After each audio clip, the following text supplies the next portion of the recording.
I really, really like S.T.R.I.P.E, although I have no reason to like S.T.R.I.P.E. Let's get into it. There is a difference between you and me. We both looked into the abyss. But when it looked back at us, you blinked. Hi guys, I'm Gravity here, and this is a DC Legends video. In this video, I am going to go in depth on S.T.R.I.P.E. Now, here's the thing, I said this at the very beginning. S.T.R.I.P.E, to this point, I like S.T.R.I.P.E for some reason. However, he hasn't been useful for me in the entirety of the time that he's been in the game and I've been playing the game.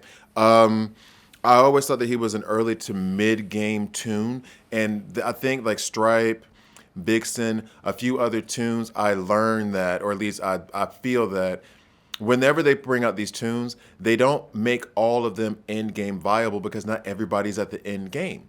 You have some people at the beginning, and that's when you can use Batman or Vixen or S.T.R.I.P.E or whatever. And then some people are at the end when you're dealing with RB1, RB5, Cheshire, you know, RB3, Trigun, and it's different. The game is different depending on what stage of the game you're at. So, for me, when S.T.R.I.P.E first came out, I think I was like towards the end of my mid-game portion of DC Legends, and so I had a hard time using him, even though I liked his kit. So, that being said, he had a rework. I went and took him RB1 as I did with Black Lightning as well. I'm gonna look at the other skin because this other skin is just so 80s robot look to me that I hate it. I like this one more. I still it's still not quite. I mean, part of me likes it, part of me doesn't. It is reminiscent to me of Big Hero 6, which is one of my favorite movies. But I guess I like it. Yeah, I like it. I like it. I'm being negative. Let me be positive. I do like this skin. All right, so going into the kit, Hypercharge Strike. Damage to an enemy plus 70% crit chance up and 100% crit damage up if overhealed. So he's going to have a higher chance of critting, and the crit damage is going to be basically doubled.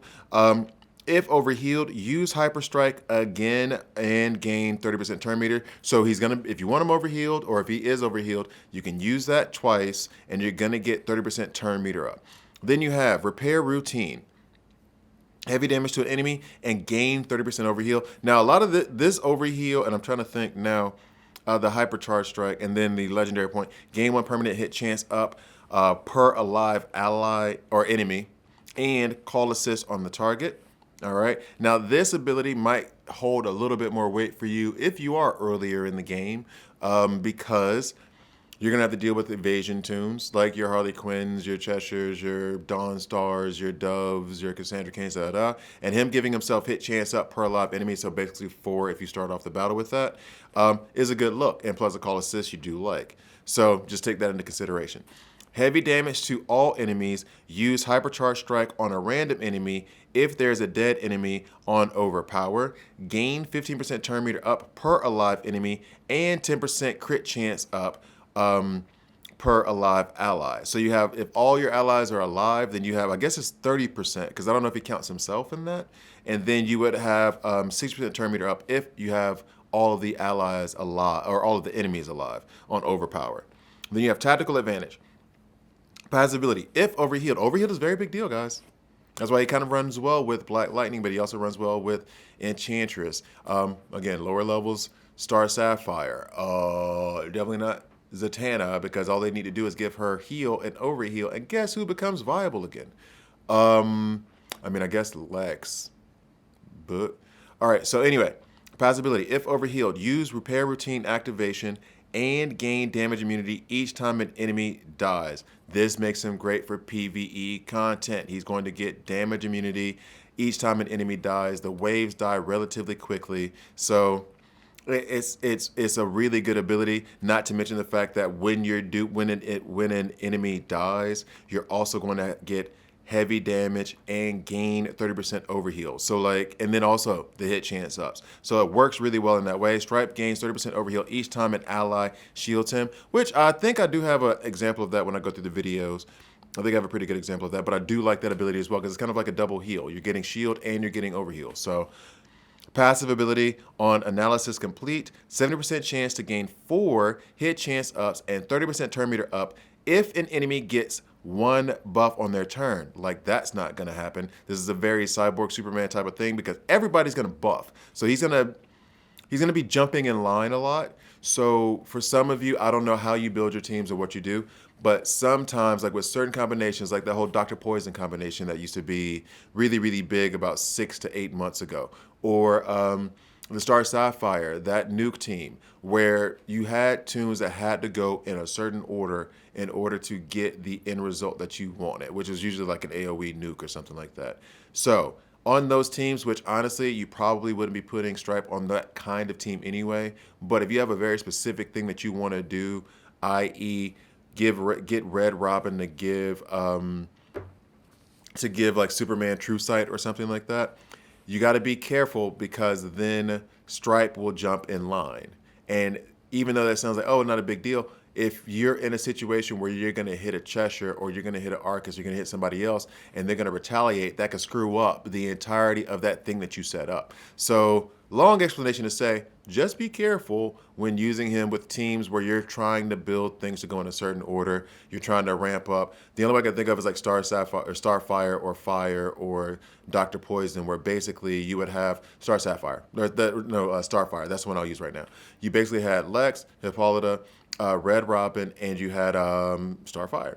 You would use Red Robin on Lex because he would give heals and intelligence ups. And then you would use Lex's abilities to heal on his A2 to give int ups and heal. Every time he was healing, also, Starfire was building int ups. And then you would use Hippolyta to give Star Sapphire more int ups. And then Star Sapphire would use her A3 and wipe everybody out. You couldn't put Stripe in that combination, even though you probably wouldn't want to anyway. So, if Overheal, purge Stripe's bleeds and disease at the end of each enemy's turns.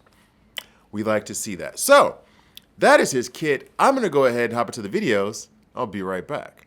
So here we are, as always, Heroic Campaign, Chapter 8, the final node. Let me sip on my coffee. I drink way too much coffee. So here we go. Now, here's the thing. I think that, and this is part of the whole, like, he came late in my DC Legends journey. I think he would be very good. And this is 7011, so, you know, just so you guys know, you see him using Repair Routine again because an enemy died. So we got Overheal 60% because he had 30% each, and now he has damage immunity as well. But I feel like he'd be good in like regular old campaign, normal or heroic mode because of these things that he can do. He's striking twice on that. I mean, look at him go to work basically. So it feels as though he's perfect for dealing with like hordes and waves. And it makes me wonder, I don't know if he would be strong enough to deal with it. Maybe if you built it the right way. Like, look at him, he's going to work. If you were working Nightmare Campaign, I don't know if he is tanky enough to run into Nightmare Campaign. So here's what we have here. We had a Hall Mystic team, so I got to use a physical team.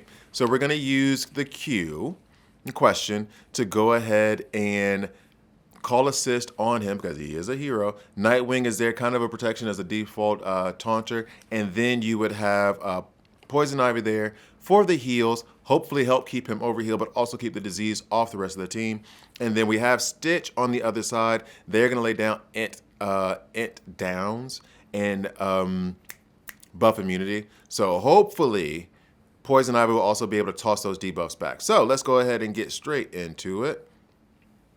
That was the idea of the build. I've noticed this as well, and maybe it's me being arrogant. I don't calculate for Spectre as much as I used to. You guys tell me, has that changed for you a bit?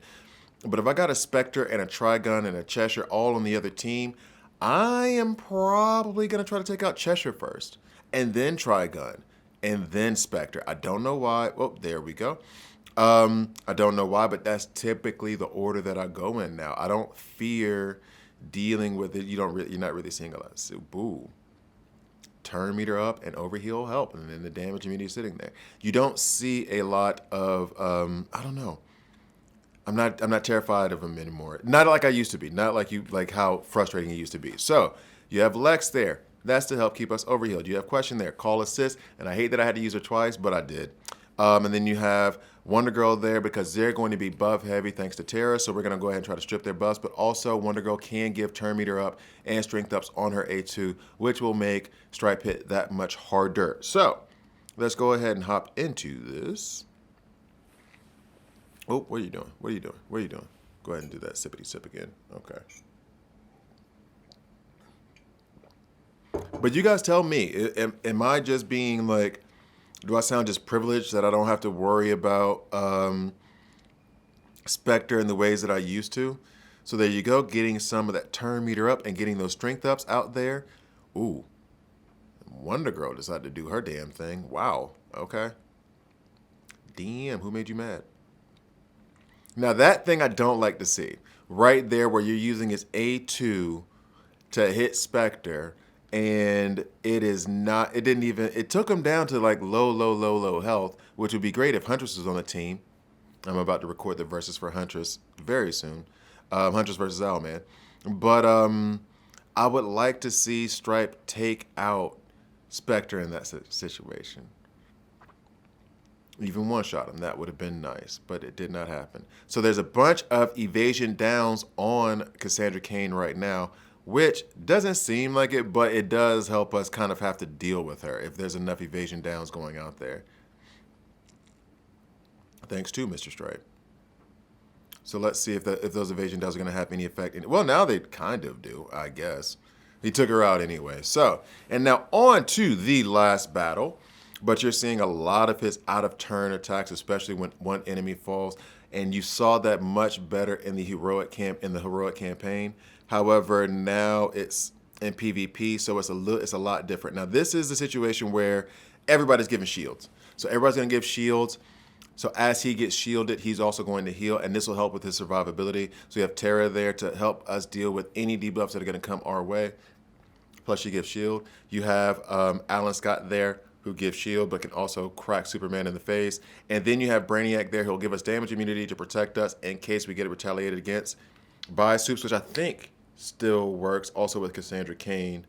I know for Azrael, it falls off. And then he also gives shield when he's at lead. So, I very rarely use Brainiac at lead, which may be kind of stupid, because that damage immunity for retaliation is actually really cool.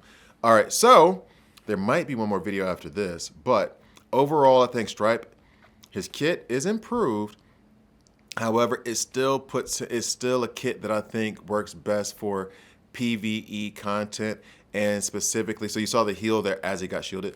It's specifically dealing with like heroic and normal campaigns. I haven't tried him in Nightmare, so I'm not so sure. In PvP, can he be used? Can he be useful? Yeah, I think so, very much so. But I think he's going to shine in PvE content for the most part. All right, so there's more shields there. That'll give him some heals. Oh, no, yeah, heal immunity up. That gum. All right, so actually, I want to see this retaliation thing, though.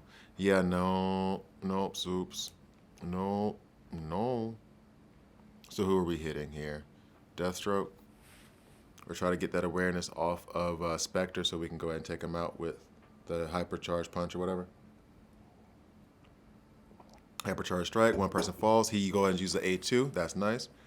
And he got his damage immunity up thanks to being able to take out Spectre. So that hit from Superman, if he didn't have his damage immunity up, probably would have put us in a bad way. So here we go. And I think I should use the A2 a little bit more often. I don't think I use the A2 on S.T.R.I.P.E nearly as much as I should. So that'll give us shield. Shouldn't it have given us shield? Boom, there goes Superman. He's done. So we should be, oh, and there goes Cassandra Cain. All in good shape. I think this is the last, I'm not sure. We'll wait. We shall wait. Deathstroke, and he still has all that awareness up, but the death immunity is about to fall off, and there he goes. All right, twice in the face. Okay, cool. So I think, is that it? Or we got one more coming? We got one more coming. Oh, last one, and this one is Riddler's there to lay out a bunch of debuffs, so that way we can hit a little bit harder with S.T.R.I.P.E. You have Wonder Girl there also giving strength ups, but then also cracking the whip because Terra's over there. I've used her twice too, that's weird. And then Saint Walker, yeah, I get to use Saint Walker. He gives shields. Shields will help with S.T.R.I.P.E. healing and help that self-sustain. So yeah, here we are. So if you want to review your roster, buy me a coffee. Help support the channel. Also, I did see that. I said that in the last video too, but I'm about to go ahead and look into checking out the roster for the person who did buy me a coffee so I can go ahead and make that video. And then hopefully release that video not this week, but the next week. That will be the plan. So, remove as many buffs as we can, hopefully get some more shield out there on us so that we can heal S.T.R.I.P.E some more, because S.T.R.I.P.E should be able to take out every single one of these mystics. I was hoping to use Wonder Girl as well against Terra, but that was not going to, looks like that's not going to be the case. Boom, there goes one falling already. But thank you for all those debuffs, Riddler. Also, thanks to his death immunity that he puts whenever he uses his A3. Oh, and then we can also use the A2 there. Where's our damage immunity coming up? Ooh. I feel like it should have been a damage immunity coming up right there. Did I have buff immunity up? Anyway, boom, love to see that. Wish that damage immunity was not up on Enchantress at that moment. He's not really hitting Etrigan that hard, despite there being agility ups there. Or agility downs there, I should say. He wasn't doing a lot of damage there. That is concerning. All right, so I'm only using the A3 here just because I want to get that death immunity back up on someone else again. So, and I guess it went to Saint Walker because it did not work out well. Boom, there's a little bit of shield for us from Saint Walker using his A1. We need to heal. Oh, we took out Etrigan there on the A2. Love to see it. So, all over but the crying. Thank you guys for watching. I drop these videos every Monday, Wednesday, Friday, so please like, please subscribe. If you don't like it, hit subscribe and hit dislike. I'm okay with that as well. Come on now. Come on now. We're almost there. Almost there. Had to get rid of those debuffs. We're almost there. Come on, he is laying, like, he just keeps going at her. And going, and going, and going. But the damage immunity doesn't help. Boop, boop, and there's more of it. Oh. Was this that battle where I was like there for, no. There was one battle where I was, like the video itself was 6 minutes, and then I stopped the video. I think Dawnstar was involved. And I stopped the video because I was like, you guys see that I won. And I don't, this is one of those things. And I mean, I did bring Wonder Girl there to help with the damage immunity to strip it, and she fell early, so maybe I should have had a taunter there, or had a taunter there to protect Wonder Girl. But if you do not bring the right tunes to strip these buffs or whatnot, you're just gonna be here forever. You're just gonna stalemate and then end up losing because of that. So anyway, all is in control. All will be well. Thank you guys for watching, and I'll see you next time.